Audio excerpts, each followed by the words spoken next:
Hey folks, welcome to the Garneau and Will Show. Today is February 10th of 2016, and this is our first podcast since the AFC Championship game, following up the Super Bowl victory by the Denver Broncos. Tom, what are your quick thoughts? I really wish that we got to do a podcast last week because there's a bunch of stuff that we wanted to touch on, but you got strep throat, so I'm blaming you directly. Okay, well, if you don't know, strep throat is kind of a bitch. I get it about every year. Every year? Every year, Tom. I've gotten strep throat every year since my sophomore year in high school. I thought I escaped it. I really did. Yeah, clearly not. And then it got me. It got me real good. Crept up on me at the end of the season, and I was down and out of commission for about a week. And I don't know about the rest of you folks, but when I get sick, I become a sniveling worm. I'm literally completely useless, and I can't even take care of myself. Honestly, I got to get the mother or the girlfriend to come take care of me because I'm completely useless. Honestly, it doesn't sound too far off from how you are normally. Ha, Tom. No, but honestly, are you one of those people who can take care of themselves when they're sick? Yeah. No, I'm not at all. Yeah, no. Are you kidding me? No. Like when I'm sick, I wake up in the morning and I make myself a bowl of soup. Like first thing I do every single time. You know what I do? I cry. I cry. Help me. But a lot of stuff happened in this last week and a half. While you were sick. Eventful week. I tried podcasting, guys. I really did try doing it solo, but I really hate listening to myself talk to no one else. It's really boring. Everyone hates listening to you talk, Tom, but it's okay. We bear with it. Like seriously, if I was one of you guys listening to me talk to just you by myself, I would be like, what is this guy talking about? But yeah. I need you here to like beat up on, you're like my speed bag. Oh yeah. So what you're saying is I pretty much lay the foundation, and I'm the cornerstone. I didn't call you a cornerstone. I'll never call you a cornerstone. But let's get back to some of the topics. So obviously we missed Media Week for the Super Bowl, which really wasn't all that interesting. Nobody cares about Media Week. Well, sometimes there are things that happen, like last year Gronk reading from A Gronking to Remember. That was like, I would have covered that. That's A+ material right there. Yeah, but that's only funny because we're from New England anyway. So when it's Media Week for people. Yeah. It's like just sometimes controversial things happen. Like Peyton Manning wasn't going to answer any questions about not playing this upcoming year. The guys just weren't addressing things that they weren't answering the questions that everyone wanted to hear. So nothing really happened. Yeah. No, it was pretty actually uneventful. The game itself was as uneventful. I actually enjoyed the game, to be honest with you. Oh God! Don't take that high road. It was a boring game. No. I enjoyed the game. I felt very vindicated in my opinion that Carolina actually sucks, because you want to know they're not good, Tom. No, they are not that good. They really aren't. You know that? Honestly, look at that game. All right, so Denver dismantled them. The game was never even close. The only reason that Denver won that game was because of where of the turnovers happened on the field. If you think about it, Denver won that game without an offense. If Cam Newton fumbles that ball on the 50-yard line instead of on the 10-yard line and it rolls into the end zone, I would put money down they wouldn't score a touchdown off that turnover if it happens outside of the not outside of the end zone, but on a different area of the field. No, I agree. I can agree with that. I thought that Denver's offense looked pretty bad. I thought that Peyton Manning did just enough to give them a victory. But you got to remember something. The defense plays too. And Carolina did absolutely nothing on offense. Okay, so... And you want to know what? It showed the flaws in Cam Newton. It showed the flaws in that Carolina team that I had spoken about. And I was happy watching that game, actually. Not because I liked the outcome, but because I enjoyed being right. Okay, so I'm not going to take anything away from Denver's defense, because at the end of the day, they were clearly the best defense in the NFL. I underestimated them. By far. And they played... They're top 5, Yeah, I'll give them top 5 defense of all time. Honestly, I'm not prepared to say that just because I'd really need to sit down and really contemplate it, because that's a big top 5 defense all time. That's a really big honor. I think they're better than the 2000 Ravens. I would say they're very comparable. I'd say they're very comparable. I think that they're at least as good as the 2004 Patriots. Yes, I will give them that. The way they got after Cam Newton, and I thought that. And mind you, I think the 2004 Patriots are top 5 defense of all time. That defense was nasty, Tom. I might put them in like right at number 5. Yeah. I mean, I'm not going to take anything away from Denver's defense. They are the reason they won the game. Peyton Manning had 125 passing yards and an interception. Peyton Manning had 13 completions, 141 yards, 5 sacks, 1 interception, and 1 lost fumble. Yeah. Which is actually worse than Trent Dilfer's numbers. Yeah, it was the worst quarterbacking performance by a Super Bowl winning team in the history of the NFL. Literally by the numbers.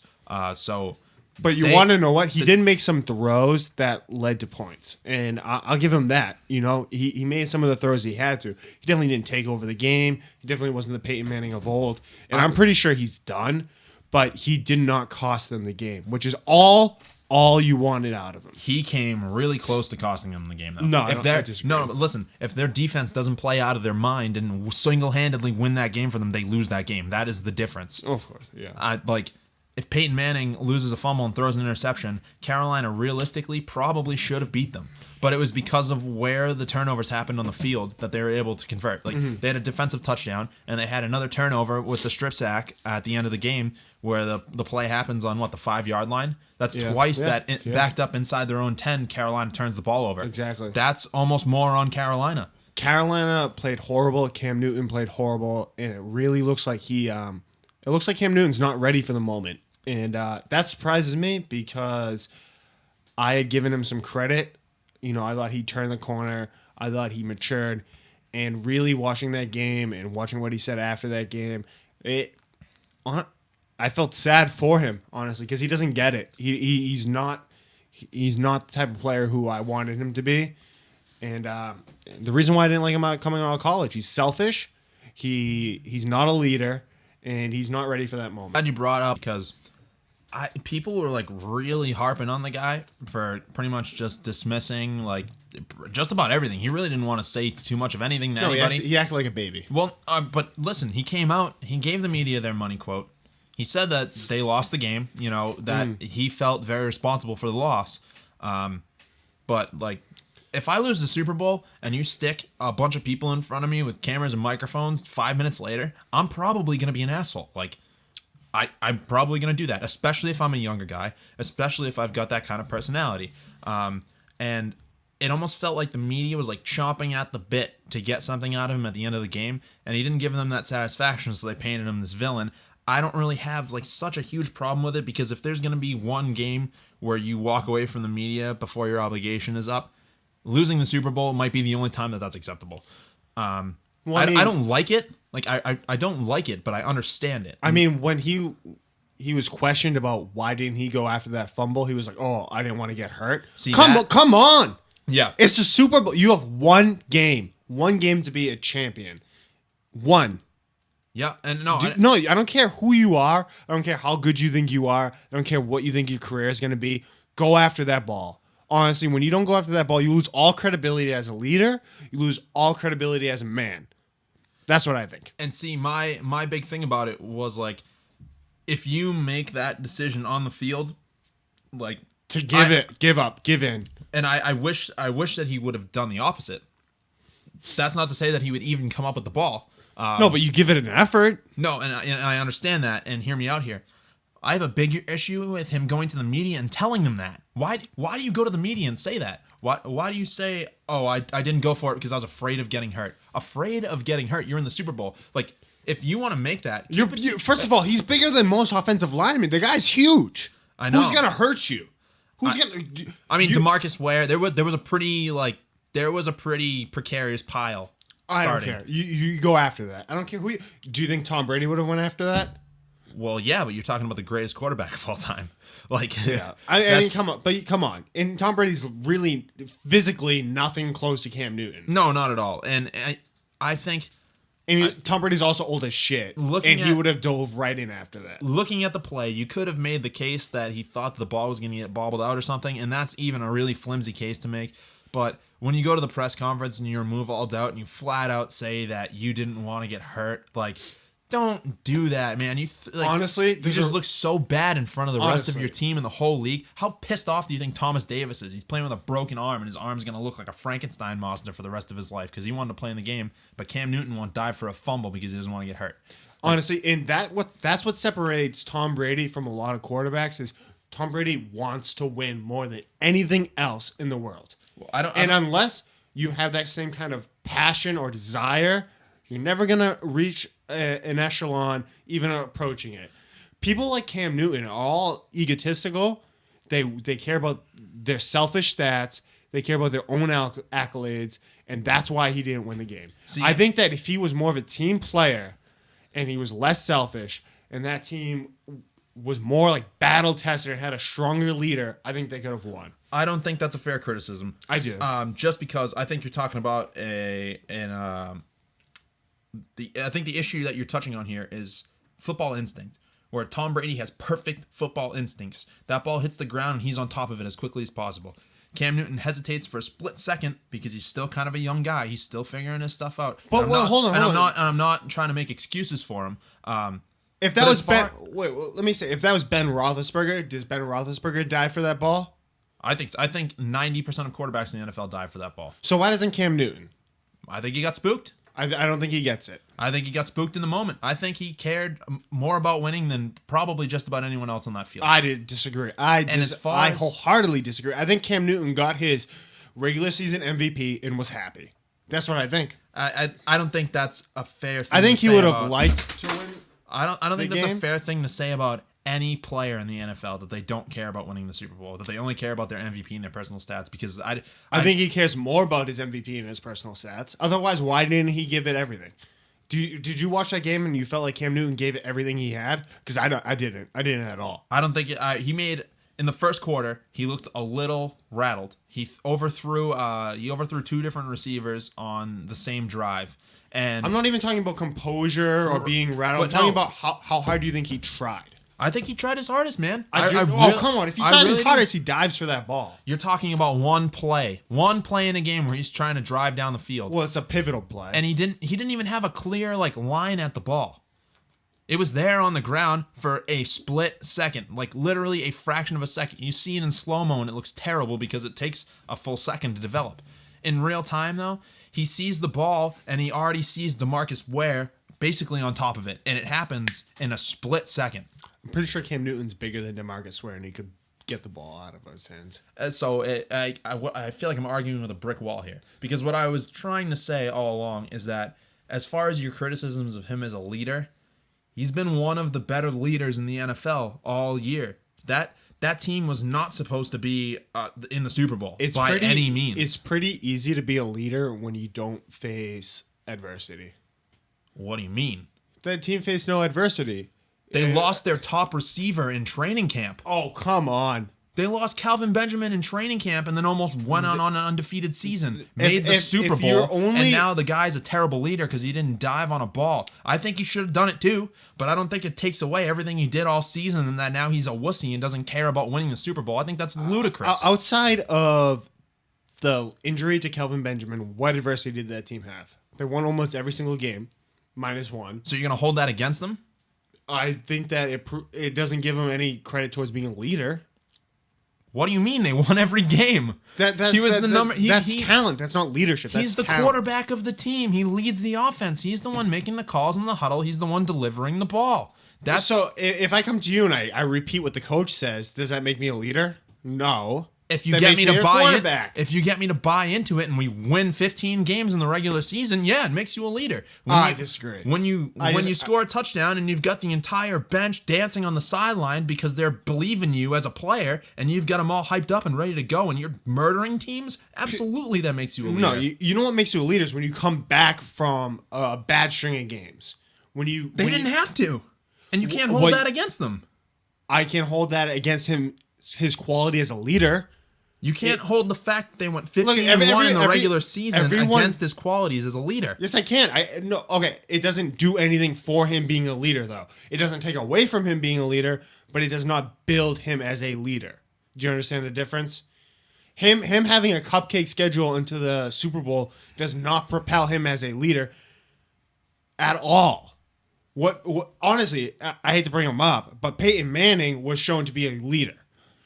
He got benched.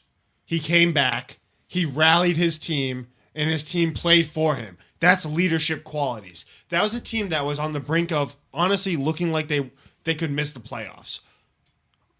Truthfully.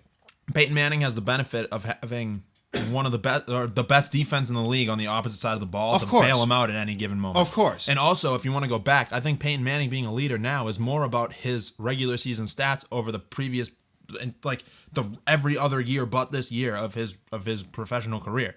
He's a leader because he's the sheriff. He's got the stats and the numbers to back it up. Yeah. And if you want to go back then, you want to talk about the Indianapolis Colts where he became a leader. Look at the team around him. Well, yeah, no. He had How a great hard team. was it? And I don't want to talk about how, Manning had things handed to him and he pooped his pants. I'm just trying to... He did. I'm just trying to... You don't want to talk about it because it goes against your argument, but that's what happened. No. But, okay, then I can bring up Tom Brady. Look at what Tom Brady's done as a leader. Yeah. Look at what even Ben Roethlisberger. Ben Roethlisberger's a leader. Yeah. Honestly. Yeah, absolutely. I agree with that. I don't hold Cam Newton anywhere near those guys. I don't... Actually, maybe I put him... After this year, I do. No. He's nowhere close to the leader of Roethlisberger or... Not Brady. I will never hold anyone in the same regard as Brady for any reason whatsoever. Don't get that twisted. I mean, come on. Roethlisberger is a guy who tries every single play. You might not like him personally, but he's a damn hard football player. He's going to give his best. He's going to do what he can. His team believes in him. He believes in himself. He believes in his team. I don't get that sense out of Cam Newton. So my counter argument is that the Carolina Panthers 100% bought into Cam Newton as their leader for the entirety of this year, and he let them down on one play at the end of the Super Bowl. Until they faced a game that things got tough. His O-line didn't exactly bail him out. Well, I don't know how many O-lines are going to bail you out against that Broncos pass rush. So when the Patriots lost to the Broncos, it was about how bad our offensive line was. But when the Carolina Panthers lose to the Broncos, suddenly Cam Newton isn't a good leader. No. If you remember, my big thing with the Patriots loss to the Broncos was Bill Belichick. I put 75% of the blame on Bill, maybe 10% on the offensive line, and the rest on Brady. Wow. Okay. And you want to know what that's on record that sits there. We can go pull up the last podcast where I said the offensive line was bad, but it shouldn't have been a factor because if Bill managed the season correctly, we would have been at home and you can take care of that. And I don't disagree with that, but I think that your idea of Cam Newton as a leader moving forward, and Peyton Manning is just, it's kind of skewed. That team won a championship this year in spite of their leader. That the leadership quality for their Let me ask you a diminished. question. Would you put it more likely that the Panthers get to another Super Bowl with Cam Newton, or less likely that they would get to a Super Bowl with Cam Newton?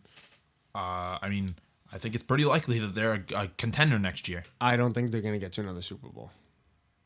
Well, until Cam Newton's gone, I don't believe that they will get to another Super Bowl. You don't think that Cam Newton will ever see the Super Bowl again? I think Cam Newton might. I don't think he will see it with that Panthers team. I mean, I guess only time's going to tell. But yeah. That team they're getting back their number one receiver in the offseason. I think they're going to flame out. I think that with Calvin Benjamin in that game, it changes the dynamic of the way the offense works. The more I think about it, the more I think that the NFC was historically bad this year. I think that the entire NFL was historically bad this year. Yeah, but I believe that the AFC was vastly superior. Looking back on it, what good teams did you have in the NFC? Seattle, Arizona, and the Panthers. Carolina. Green Bay can no. I know. All right, so listen, I don't want to call Green Bay a good team, but Aaron Rodgers is a good quarterback, and again, that's elevated team. That's a team without their number one receiver. So but Jordy Nelson's out for the year. They were bad this year. They were, and I think if they have Jordy Nelson, they're a far better team. Of course, but talk about what it was. So I think that once the NFC returns a little bit more to form, I think maybe next year you're going to see the Panthers back to a middling team. Not middling, they're a wild card team, maybe a fourth seed. I don't think that they're going to be anything close to what they were this year. And I think this year they were a product of a weak NFC, a weak schedule and playing against teams in the playoffs who really weren't as good as I thought they were.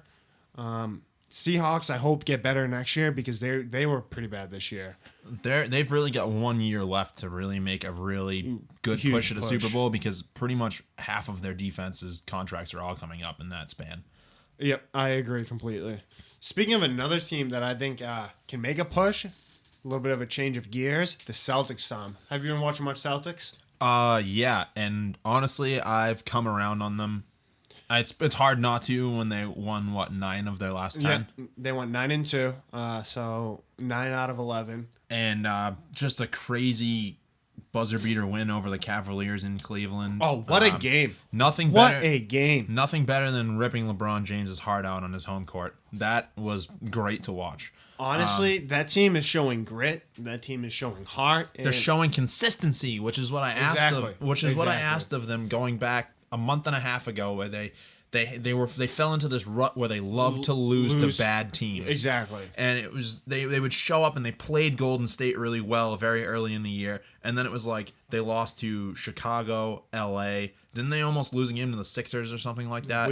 The Magic they lost a couple games to, and like you look at where they sit now at third place in the Eastern Conference, and you go, oh well, if they had won those games that they should have won, we still probably wouldn't have caught Toronto. I think Toronto's a better team than you. But what we've been able to see now is that the Celtics are legit. They're capable of making a push to the East Finals. And once you get to the East Finals, anything can happen. And honestly, not to rub it in your face, but we spoke, I think it was maybe our first or second podcast. We talked about, who did you think was going to, be better going down the stretch? The Celtics or the Bruins? And I took the Celtics, and it's looking pretty good for me now. Not that the Bruins are doing terribly, but, the Celtics are hot. Celtics are probably going to be a top 4 team in the East. And the Bruins are what? A 5, 6, 7. They're 5 seed right now. They're third in their own division, 5 in the conference. Exactly, Well, we're focusing on the Celtics right now. And you want to know what? You're getting big plays out of the guys who you need it. That's exactly why Isaiah Thomas is playing great. Marcus Smart is playing great. Evan Turner stepping up. Kelly Olynyk is doing what he can with his minutes. Jared Sullinger looks legit. All the people who you need to build this team around are doing exactly what they need to do. And it's taken a while to come around, and they're picking the perfect time to do it because we're approaching the trade deadline. And if you want to try to get a veteran piece, another guy from another team to come in here and want to play, this is what you have to show them is that, look, when this team is playing well, we're a good basketball team. We are. You know what? Credit to Brad Stevens because he's a great coach. And he faced a lot of questioning as far as the coaching and the way that he was shuffling his players in and out, even from us. Yeah. Where I remember saying that I would have liked to see a little bit more consistency, and I think we're getting that now. Yeah, now that he's kind of got things figured out, and the team is playing amazing on over the last 2 weeks. So I really can't ask for too much more. Well, we've got Los Angeles tonight, and they will be missing Blake Griffin because he's still injured. And it just dropped yesterday that he will be suspended for 4 games after he's healthy enough to play for punching the guy in the face. And what's funny is when you first said that to me right before we were about to go on the air, the way that the report is phrased, it sounded like that he was supposed to play and then punch someone again. Yeah, I saw that. Yeah. That thought in my head that he's like, oh, my hand's good, I'm gonna go deck that guy again. It was hilarious to me, but no. So yeah, that's a different story. Honestly, a dinkus. No, but seriously though, if Blake Griffin is available, do you want him? No, because no. The Clippers have played better without him. No, I don't want him. He's a dinkus. He is a massive dinkus. See, I don't really think that he's done anything else in his career to make you think that, other than the fact that he punched an equipment trainer in the face, and turns out they're like buddy, like they're actually good friends. He's always seemed like one of the stats guys, to be honest with you, and those exist more so in basketball than basketball anywhere. and baseball. Those exist. He seems very akin to Carmelo Anthony. If you get what I mean, like. But I would love him to run the stats up on our team.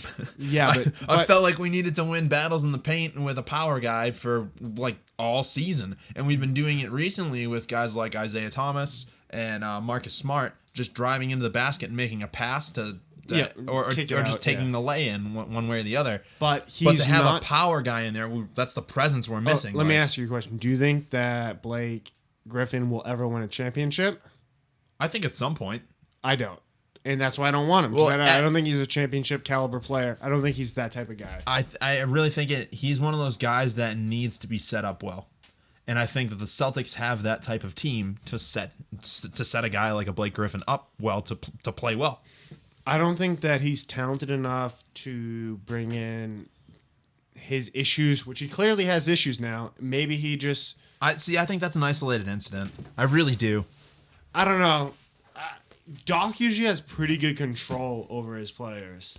Yeah, but from the sounds of it, like, he and this equipment guy are, like, friends. Like, they hang out. It's his personal trainer. It's someone that he sees every single day. So it's not ludicrous to think that Blake Griffin and his personal trainer went out for a couple of drinks. They have some sort of argument. There's some fun poking made somewhere or the other, and he loses his cool and punches him in the face because, I don't know, maybe he's had a couple drinks. I don't really know, and I'm not going to speculate. It's just, it seemed out of character for Blake Griffin, and I don't know. I don't hold it against them as far as wanting him on this team. Like, if you can get Blake Griffin, I would take him, and I know that the popular, Why are they playing better without him? I honestly couldn't tell you. Do you think his teammates like him?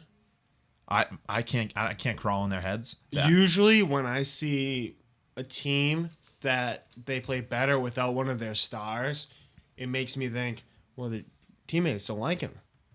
He's consuming too much presence, or his teammates don't trust him, or he doesn't trust his teammates. That's what I think. You saw that with Rondo here. You saw Rondo be the best player on the court, but the team play worse. And whenever I get that feeling, I don't want that player at all. All right, I would actually rather DeMarcus Cousins than Blake Griffin at this point. That to me is ludicrous. No. Because there's not a history of the team playing better without DeMarcus Cousins. Okay, but I just went and looked this up, and let's talk about the teams they've played over that stretch. So they beat the Knicks. Yeah. Knicks are a solid team. They don't really impress me all that much. Knicks are solid. They lost to the Raptors. They beat the Pacers, quality win. They beat the Hawks, quality win. Then they beat the Lakers, the Bulls. Bulls are a quality win. Bulls are what? Where are Bulls in the East? I don't buy into the Bulls as being a really good team. I think the Bulls are pretty legit. But they lost to the Timberwolves. They beat the Magic. They beat the Heat, who are an okay. They're another one of those, like, I'm not totally sold on them as a championship contender type team. And they beat the Sixers. So those are the teams we're talking about them playing. And with losses in there to the Timberwolves and Raptors. So I think some of it might be a product of the teams they've played. Because really... Timberwolves are a type of team that can beat you no matter what. If you ask me, though... I mean, the Celtics just lost to the Wolves. Right.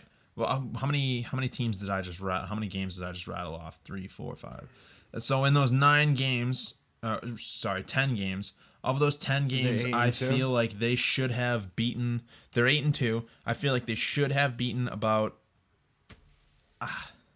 I guess 8 is the number I'm looking at, but... It all shakes out, right? I didn't expect them to beat... I didn't expect them to beat the Hawks. That's a big one, and I feel like they should have beat the Timberwolves, but I guess the numbers all work out at the end of the day. But that just plays into my point, though, is that these guys really should have won those games, regardless of whether or not you have Blake Griffin, because you have Chris Paul and DeAndre Jordan, and also you get Paul Pierce coming off the bench. Like, that team is stacked even without Blake Griffin. It's almost to the point where they have too many personalities on the floor, and they can't distribute the ball well enough to win games. I don't know. I don't think that Blake Griffin is the guy who you add to push for a championship. Honestly, if you want to add someone who's got questionable character, take the best player available. Take DeMarcus Cousins. He's younger, he's more talented, and he's more complete. But I think Boogie has more issues than Blake Griffin does, and that is what everyone's thing against bringing Boogie in has been, is that That's a guy that you know his team doesn't like. He sallies out on the court when things get bad. That's the exact type of player I don't want. I don't see Blake Griffin being one of those guys who, when the times get tough on the floor, gives up and curls and turtles and lets the game go by. So Marcus Cousins has never had off-court issues. Blake Griffin has had one off-court issue. Is that true? I think I can find some more about it. I mean, if you want to try to go and dig, I don't remember ever hearing about Blake Griffin having an issue off the court. And also, I don't think Blake is that dynamic. I don't. I think Blake is pretty much a one-trick pony. But I think that trick fits into the system very well. Okay, don't get me wrong. He's got a good trick, but I mean, he's a one-trick pony who can just backflip through rings of fire. Like, what? I don't know. I think that he doesn't rebound particularly well. He's not like a great rebounder. No, but I would like to see this team score. And I mean, they've done a really good job of scoring lately, but it's still all from outside. Okay, do you want Al Horford or Blake Griffin?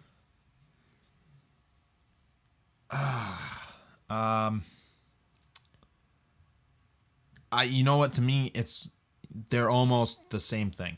No, I think that with Horford you have less offensive talent you bring to the board, obviously, but I think you get a little bit better defense, and I think that you get less headaches, and that's enough for me. Especially considering you're gonna have to give up way, way less to get Horford. Horford, it's an easy trade. If they want to make that trade, you take that any day of the week.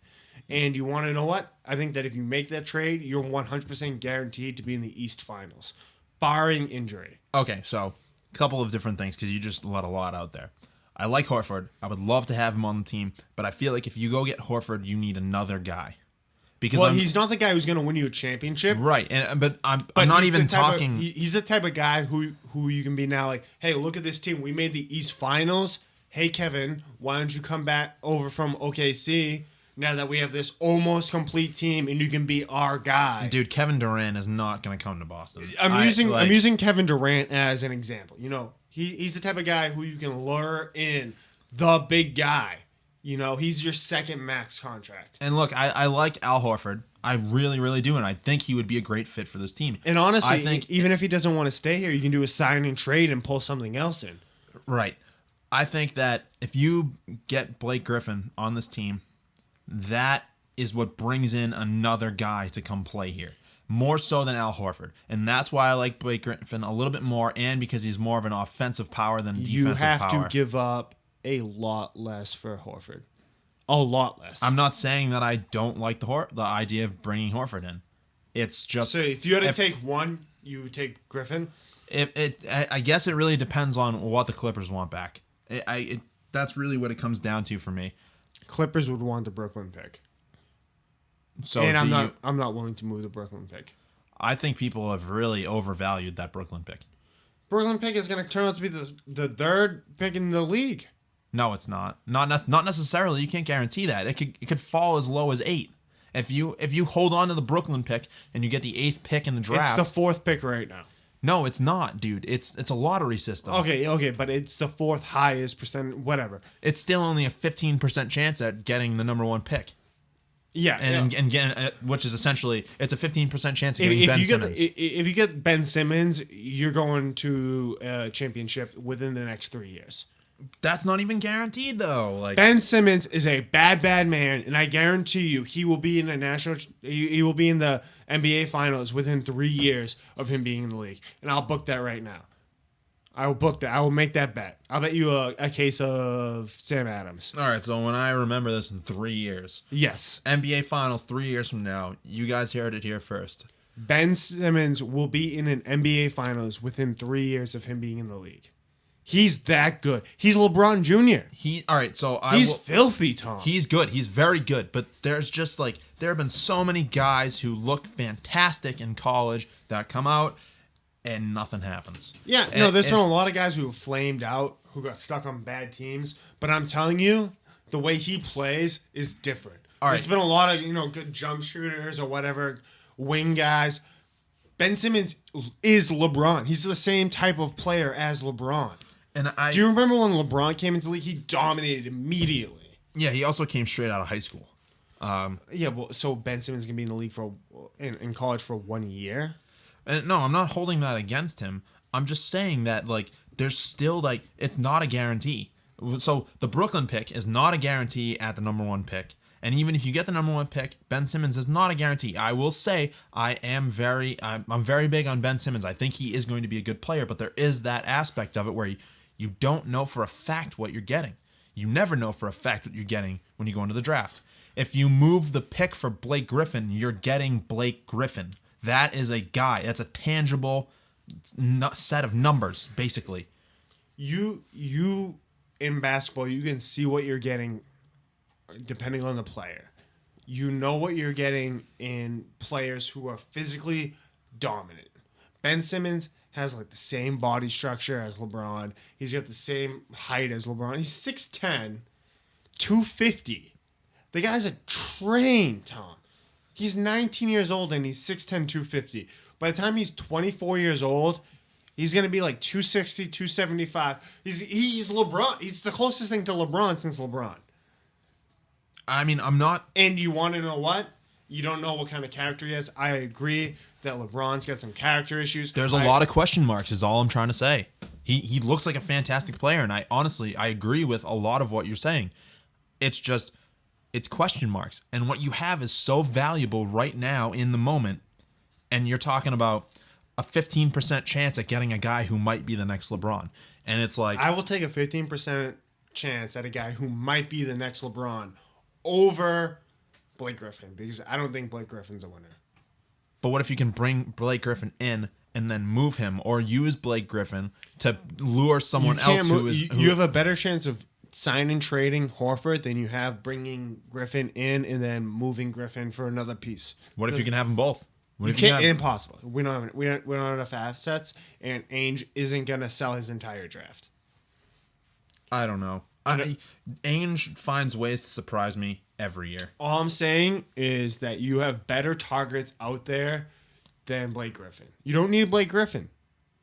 I would be happy with Horford.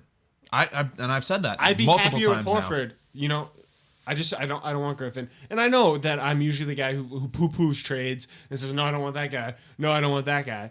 But you want to know what? The thing is, I know how rebuilding goes, and you make one horrible move and you become the Brooklyn Nets. Honestly. You make one bad move and then you're fixing that bad move.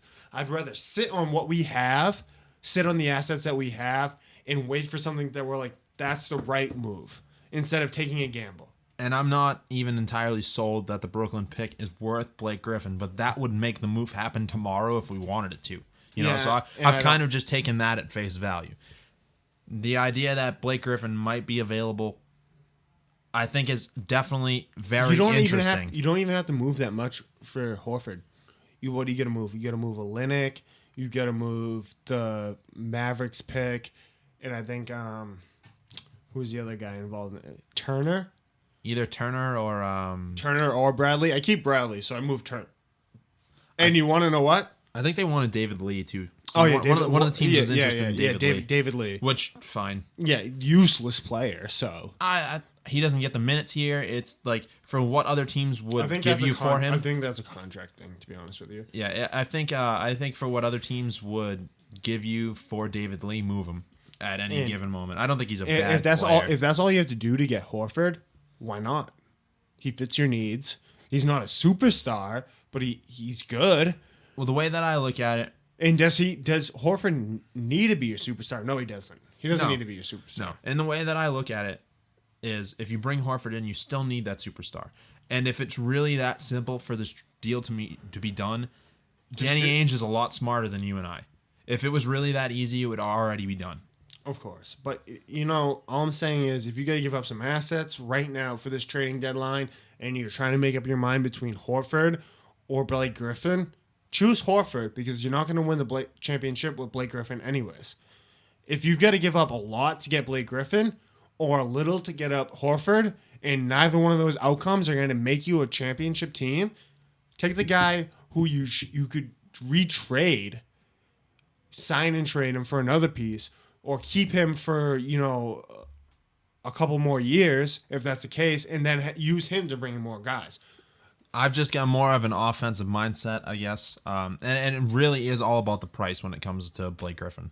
I don't think if they make either one of these moves, I think they put themselves in a better position than they are today, honestly. And yeah, of course. But and that's I don't think either one of them makes you a true championship contender. So take the guy that you can build upon in the future, and you don't have to sell your farm for. Well, I mean, you did open the segment by calling the Celtics a potential Eastern Conference winner. If they get another piece, they're a potential Eastern Conference winner, not a because no one's touching Golden State or the Spurs. Okay, I didn't know that you were. I didn't know that was contingent on them getting another piece. I misheard you. Oh yeah. Because I was gonna. My follow up question was gonna be if they get one of these two guys, where does that put them? But yeah, well, yeah. I mean, no. As far as now, I think they're potential Eastern Conference finalists. Well, I think we can agree that based on the way they played over the last 10 days, they're going to make the playoffs. Oh, they're clearly making the playoffs. Without some sort of... I don't even know if it's possible for them to... No, it's definitely still possible. Okay. I mean, so mathematically possible, realistically possible, I'd say no. And after watching the Bruins fall apart last year, whenever anything is mathematically possible, it's possible. Just because crazy things happen down the stretch. Do you want to segue right into the Bruins then, since I've got kind of a can of piss and vinegar to go off about them? Yeah, and you want to freak out about the 9-2 loss last night, and I don't think it's... The fact that it's 9-2, it is just as bad as if the game was 4-2 or 5-2. 9-2 is horrible, Tom. No, it is, but you don't think for a second they mailed it in when they were down 3 goals and then scored 5-2? Of course they did, but do you not think that shows character? No, I don't blame it all. at all for mailing it in. I hate when teams mail it. I absolutely despise when a team mails it in. When you're getting shellacked up and down the ice by a team that physical, I don't. I mean, come on. I don't like it, but I understand it. You know, the game could have ended at 5-2. They could have walked off the ice and said, "Yeah, we're done because this is over." It's just ridiculous that it ended up being 9 goals. We talked off air about when was their last good win, and the last good win I have for them is New Jersey a month ago. And you know what? A month ago. They haven't had a good win in a month. I mean, you're talking about wins against Buffalo and Toronto. Yeah, right. Horrible teams. And then you get the Montreal win, the 4-1 Montreal win. But right now, Montreal is a horrible team, so that's not even a good win. You almost lose a game to Columbus, the worst team in the league. You got to go to a shootout with Columbus. Columbus, Tom, they suck. They are off. They got nobody. Then you skate by Philadelphia. You almost drop that one. You get blown out by the Ducks. You lose in overtime to Toronto. And then you got 2 overtime wins against Buffalo. One of them is a shootout. All bad. They've played shit for an entire month. An entire month of bad hockey. But they've still found ways to get points, and they're still in a playoff position. Yeah, but you want to know what this issue with this team is that every single time you watch them, instead of saying, oh, how are they going to close this game out? You sit there and you want to say, how are the Bruins going to lose this game? Absolutely. Yes. And you want to know what? I think that's a coaching problem. I think that's a culture problem. I think that's a management problem. I think that's a team. I think that's a leadership problem. I think this team is inherently flawed. And I don't think it's going to get fixed until there's a major shakeup. And Claude needs to go. Because you want to know what? The book's been written on him. He can't win unless a goalie stands on his head and steals him a cup. And you know what? I don't even disagree with anything that you just said. It was good because I actually expected a big rebuttal. I know you're usually a bit of a close supporter, and I just went pretty hard on the entire organization. No, I wouldn't say I'm an overly gigantic Claude supporter. I mean, I gave him credit for trying to switch up the philosophy a little bit this year and be a little bit more offensively minded. You want to know what? He can't do it. But he can't do it. Yeah, exactly. If he can't do it, that's fine. You can go coach somewhere else. I wish you the best of luck. Yeah. I like you as a person. You're fine as a coach. Thanks for the cup. It's not where this team is going. And you want to know what? The person who needs to go is you. And we need to rebuild. You know who needs to go? They need to do what the Celtics are doing right now. Say, boom, everybody's gone. Trade everything. Get what you can. They need defensemen. They need defensemen. We've been shouting from the mountaintops for months. Yeah, they do. Months that they need defensemen. They do. And you want to know what? The defense is atrocious. I think their best bet is moving Rask. I'm sorry, Tom. He takes up too much. He takes up too much cap. No one wants him. I don't think anyone wants him at the contract number he's at. You want to know what? He's not worth a contract. So thank you, Chiarelli. Thank you for literally bending the organization over with those contracts. But that's been the story on the Bruins for the last 2 seasons, realistically. Yep. Pretty much since 2011 when they lost the cup. Or, excuse me, it was at 2014 they lost to Chicago. Lost to the Blackhawks? Yeah. Was that 2013? I think it was 2013. 13? Okay, yeah. So, 2 years after the cup win in 11. Yeah. So, yeah, that makes sense. But pretty much since then, this team has been cap-locked. It's the reason you don't have Johnny Boychuk. And you've been stalled out, and you haven't had the players. And I don't know if it's a scouting thing or if you try to tell me overvaluation of your own players. No, it's you gave Danny Paille $4 million a year. Yeah, what are you doing? Why? He sucks. I mean, what has he done for you? Nothing.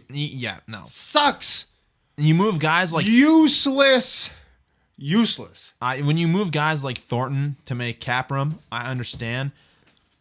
Well, it's just it's a frustrating team to watch because there's talented players. Johnny Boychuk and you want to know, if you look at every aspect of the team individually, you say, "Well, that's good enough. It's not great, but it's good enough."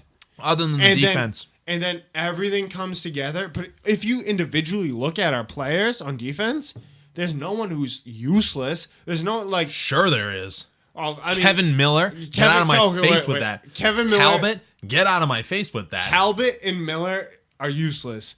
But you're talking about the guys who've been part of the team for a while. They're on the second and third lines, Ryan. They're the second and third D pair. I know.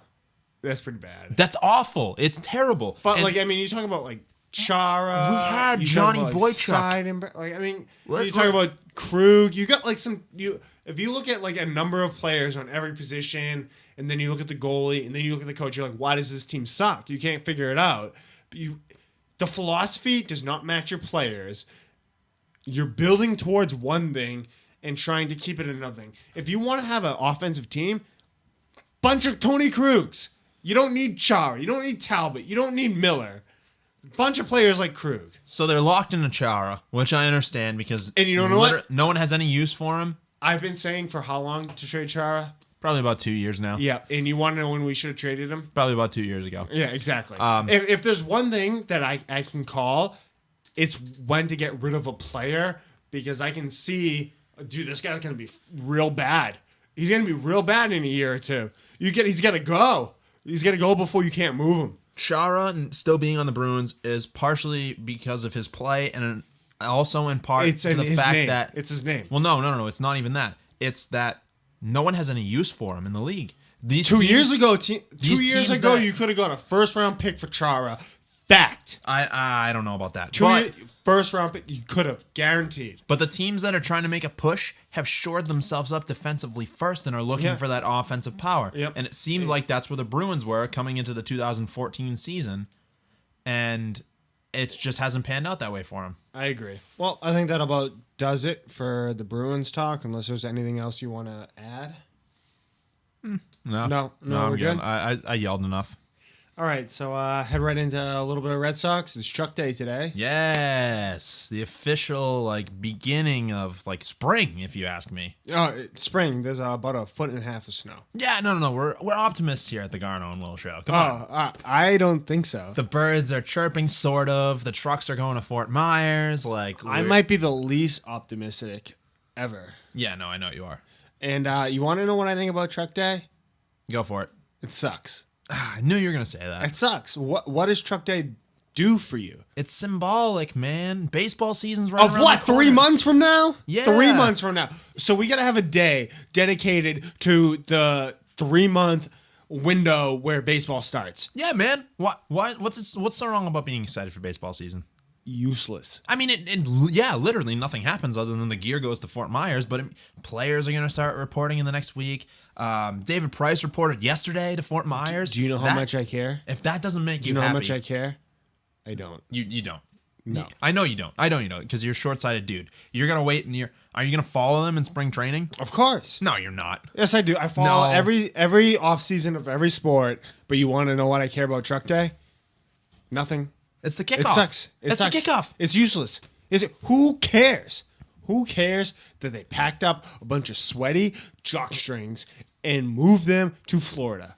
Who cares? I don't care about the fact that everything moved, but it's the signaling day that like baseball season's right around the corner. It's something to be excited about. Do you know when I start caring? Opening playoffs.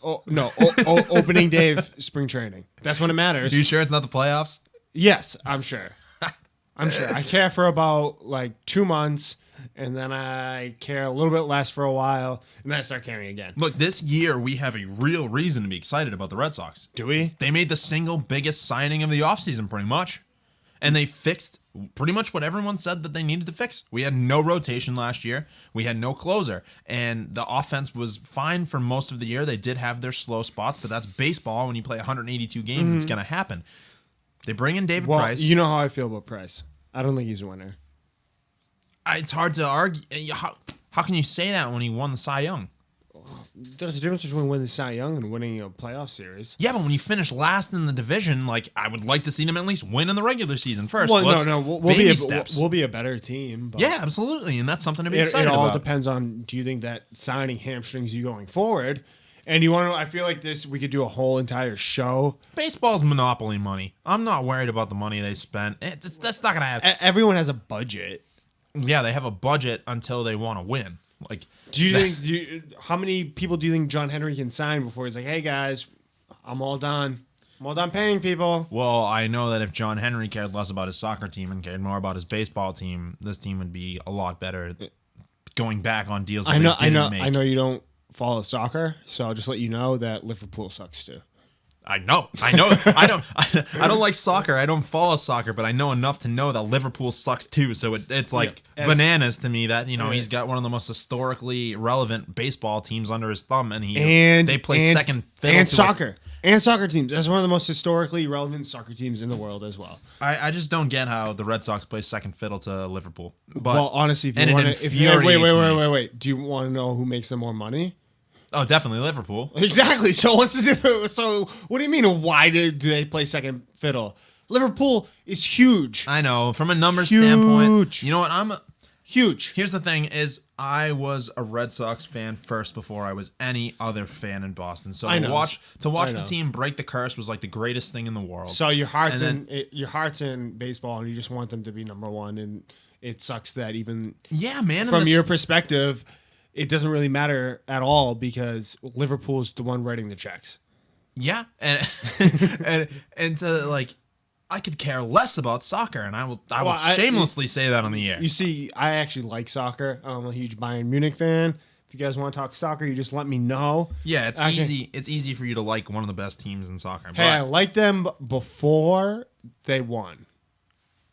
I see. I'm inequipped to refute that. Yeah, because you're entirely. I know nothing about soccer, and I won't sit here and pretend like I know. You're a damn useless thing. when it comes to soccer. 100%. 100%. If you guys want to do a little bit of soccer, I can work that into the program. Just let me know. Just know that if you Tom will be useless for that. It might be like a solo thing. If you value my opinion at all, it won't be there. And I don't blame you if you don't. Unless someone like kicks someone in the face or there's like a fist fight, like then I'll weigh in. But until that starts happening on the regular, soccer will be uninteresting for me. Mind you, one of John Henry's boys for a little while there was making a habit of biting people in soccer. See, I probably should start watching then. Like I would probably be a pretty good Liverpool fan. If you can Evander Holyfield a guy a match, I'll tune in. He was. That's must see TV right there. I don't care if you're just 20 dudes running back and forth to tie a game 0-0 for an hour. That's and a half. Not the number of players on a soccer field, but I'll just let you know. I don't care. It's okay. I didn't know. I don't care. I think that'll be about do it. We want to say thank you to Chase the Wind for letting us use their music for our intro. Also, guys, I didn't mean to cut you off there, but it's okay. I wasn't going to talk anymore. I'm having a very important business meeting tonight with a web developer, a good friend of mine, a guy named Justin Meadis, and we're going to be talking about building you guys a website where we're going to stream all of our content out of. Yeah, so, and the podcast will be there, a blog will be there, there'll be videos. We're trying to go more multimedia. We've been doing this once a week now for the last 2 months, something like that. Yeah. So yeah, we're on a pretty regular schedule when Ryan doesn't have strep throat, and not my fault. Well, I mean, you were the one with strep throat, so okay, but I didn't say, hey, let me inject myself with this vial of like throat aids. I don't know that what happened. I don't know that. You know, this could have been a ploy to not have to talk about the Pro Bowl, I guess. But well, no one wants to talk about the Pro Bowl, but regardless, I wanted to talk about how bad the Pro Bowl was. But anyways, so you guys know, that's going to be coming soon. We're also thinking about moving to SoundCloud as our base of podcast uploads. We think it'll probably be easier for you, the viewer. You don't have to sit there with your YouTube app open. Just let us know what you think. And make sure you follow us on Twitter. I am at Ryan_Will_NE. And I am at Tom X Thomp, all one word. Right. So hopefully there's big things to come in the future for you guys. Thank you so much for listening. We really appreciate the hell out of it. And until next week, have a good one.